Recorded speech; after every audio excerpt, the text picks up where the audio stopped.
Several years ago, the government decided to give up English as the medium of instruction for two reasons. It was not right for an independent country to teach its children in a foreign language, especially the language of the hated imperial masters of yesterday, and the country had a national language in Urdu, which ought to be used for the purpose.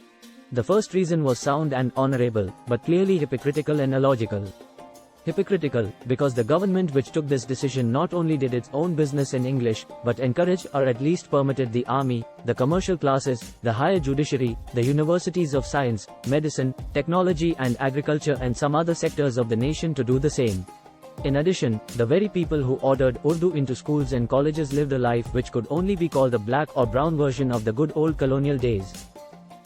They dressed in European clothes, spoke English with friends and colleagues and children, saw English films, visited Britain and the United States on holidays, not the next-door Muslim neighbors, and their wives wore their hair bobbed, tried to converse in English of some sort, and were proud to entertain foreign English-speaking visitors or guests. All of them loved the ways of the hated Englishman who had gone away. These two sentences can be read in both the past and the present tenses. It was also illogical, in theory as well as in practice. A language should not be judged by your relationship with the people to whom it belongs. English is bad because the Englishman spoke it and the Englishman ruled over us. Persian is good because the Mughal spoke it and the Mughal also ruled over us. Where is the logic? English is bad when students are taught it at school. English is good when army officers speak it in their messes. Is that logical? Nationalism and patriotism demand that we hate the English language, but the national interest demands that we beg for British and American military supplies and the national need demands that we beg for American wheat. Strange logic. So much for the theoretical weakness of the argument. In practice, too, material ambition clashes with patriotism and wins the day. Two realities of Pakistani life illustrate this.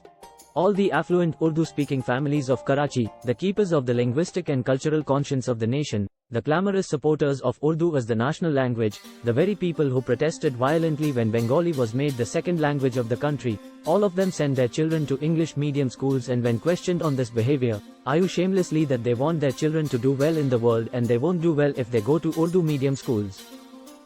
Between conviction and money, they have made a choice and are not embarrassed by what they have chosen. The non-Urdu speaking elite of all the provinces follows this practice. Further, students of Islam and of Arabic and Persian languages who want a foreign degree to enhance their career go to British and American universities, not to Tehran, Baghdad, Cairo or Istanbul. An interesting thought enters the mind here. The politicians and political activists of the left in Pakistan think highly of their old masters. During Ayub Khan's and General Ziaulhaq's regimes, when they found their life at risk or their freedom in jeopardy, they left the country and went abroad as exiles, refugees or asylum seekers. Where did they go? Not to the Soviet Union or any country of the Eastern Bloc of those days, not to any other socialist or communist country, not even to an African or Arab satellite of Moscow. Their socialist convictions did not run that far. They went and lived in the United States, West Germany and Britain. Even Faz Ahmad Faz, the greatest communist intellectual and poet of the country and a Lenin Peace Prize winner, preferred London and Beirut to Moscow for his voluntary exile. No, the case against English on the basis of its imperial parentage and association cannot be won. We love the hated colonial master and his ways as no other people do in the former British Empire. The second leg on which the argument in favor of Urdu stands, or rather is propped up, namely, that it is the national language of the country, is also lame. Nowhere in the world is the national language of a country the mother tongue of and in everyday use by a mere 7.6% of the nation, 1981 census figure.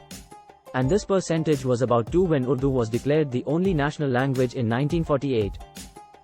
This oddity is a child of our history.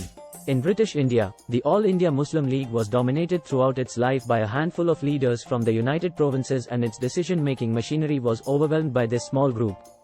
The provincial branches of the League in Baluchistan, Sindh, NWFP and the Punjab either did not exist till just before independence or were weak and timid.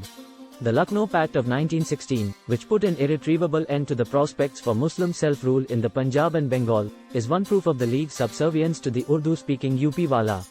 In the years immediately following the creation of Pakistan, about 500,000 people from UP migrated to Karachi, an equal number to the interior of Sindh and a slightly smaller group to the Punjab.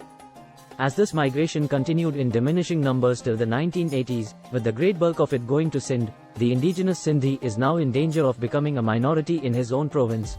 These migrants brought in their luggage two attitudes of mind: the right to decide things in and about Pakistan because it had been created by the Muslim League, which had been their party, and the title to impose their own culture and language on the people of Pakistan because these were superior to anything the natives of the country could offer. Two developments helped them on their way to realizing these ambitions. The first Prime Minister was an Urdu speaker who believed in promoting the interests of his community, his only constituency in Pakistan, with vigor and without scruples, and the generality of the Punjabi politicians sided with the migrants in order to achieve the twin objectives of suppressing the smaller provinces of West Pakistan and denying equal, or any, decision-making power to East Pakistan. In this way, the political scene of Pakistan came to be ruled by people who either spoke Urdu, the migrants, or were willing to embrace Urdu for reasons which are still unclear, the Punjabis.